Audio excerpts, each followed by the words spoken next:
Iraq economic news and points to ponder Tuesday morning, the 1st of July 25. Listen to the full version on the official dinarreport.com blog and become our supporter on Patreon. Oil negotiations between Baghdad and Erbil are nearing a final settlement. Resumption of exports is imminent, urgent. Economy yesterday, 549 Baghdad today. Baghdad. The energy advisor at the Patriotic Union of Kurdistan's media office, Bajat Ahmed, revealed on Monday, June 30, 2025, significant progress in the ongoing negotiations between the Baghdad and Erbil governments regarding the Kurdistan region's oil exports, indicating that an agreement is very close. Details of the expected agreement.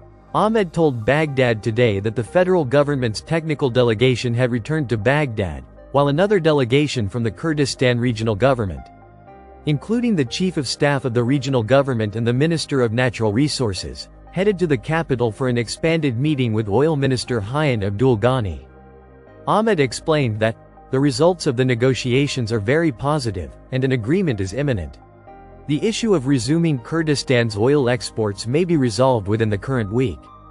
He added, the agreement includes Baghdad assuming the debts of foreign oil companies from October 2022 until the date oil exports cease, amounting to $1.2 billion, in exchange for the regional government delivering 300,000 barrels of oil per day to Baghdad.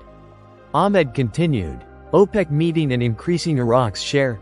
The OPEC meeting scheduled for next month will discuss increasing oil quotas, including Iraq's, which will allow the region to benefit from its 300,000 barrels per day share.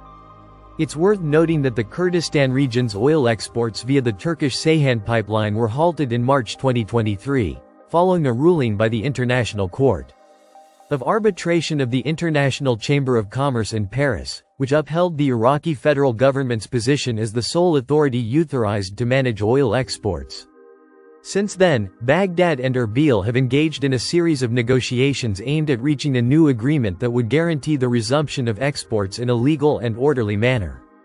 Amidst the significant financial losses the region has incurred as a result of the suspension of oil revenues, political parties hope to capitalize on this opportunity to reach a comprehensive solution, especially with anticipation of the next OPEC meeting, which may approve an increase in production quotas, opening a window to reap the benefits of the region's export capacity.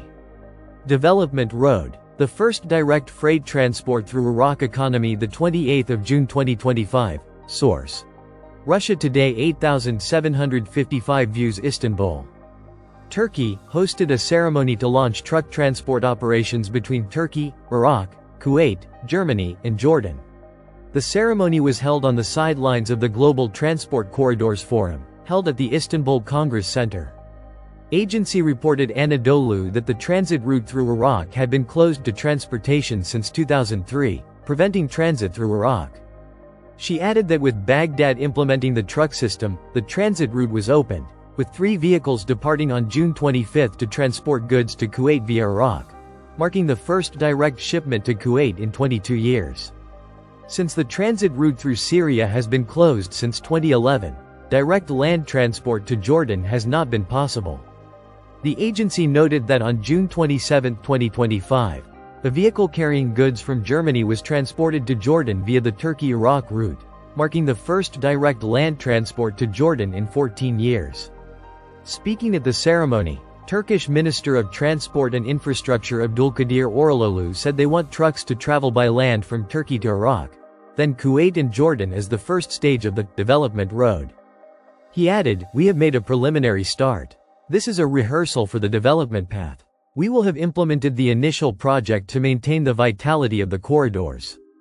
We will track the trucks departing from Turkey." For his part, Nasser al-Assadi, advisor the Iraqi Prime Minister's on transportation, said his country seeks to connect the East and West through its territory. He added, "We fully support the development path and congratulate Turkey. This is the first step, and we await the next steps." The development road is a land and railway route extending from Iraq to Turkey and its ports. It is 1,200 kilometers long inside Iraq and aims to transport goods between Europe and the Arab Gulf states. Popular Satisfaction Economic June 30, 2025 Yasser al-Mutawalli. It seems that the agricultural policy in Iraq has achieved good results in the field of providing agricultural crops, especially vegetables, in good abundance and at prices suitable for all segments. This is what I have witnessed with my own eyes and touch as I observe and look on my way to the fruit and vegetable markets. And I see satisfaction on the faces of shoppers regarding the products and prices in the conversations of men and women during the current season, despite some variation in prices between one seller and another. However, overall, the prices are acceptable to the consumer on average. It is noteworthy that the limited income segments are happy with this achievement when shopping, and they see an increase in the level of shopping on their part. Instead of buying half a kilo of tomatoes, cucumbers, or eggplant, the purchase has increased to more than a kilo, which indicates the possibility of purchasing power in the family budget. To get more items, it confirms the truth of what I have gone to, that there is relief drawn on faces. My focus here is on low-income groups, as they are the true indicator of the level of satisfaction with prices. This is because the demands of well-off families remain in acquiring a surplus of what they need, according to their purchasing power, and this is the reality.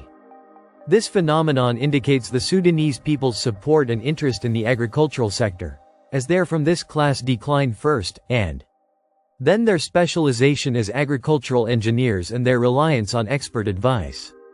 Veteran farming. On the other hand, the government's wise policy in dealing with the water issue with neighboring Turkey has achieved a somewhat acceptable water level to cover the farmers' water quotas. In addition to the unlimited support for the agricultural sector, both agricultural and irrigation, it has had a positive impact on the country's agricultural policy in achieving a balance between imports and local production. We expect agriculture to have a bright future if it continues to achieve this balance, achieving reasonable prices for consumers, producers, and intermediary sellers.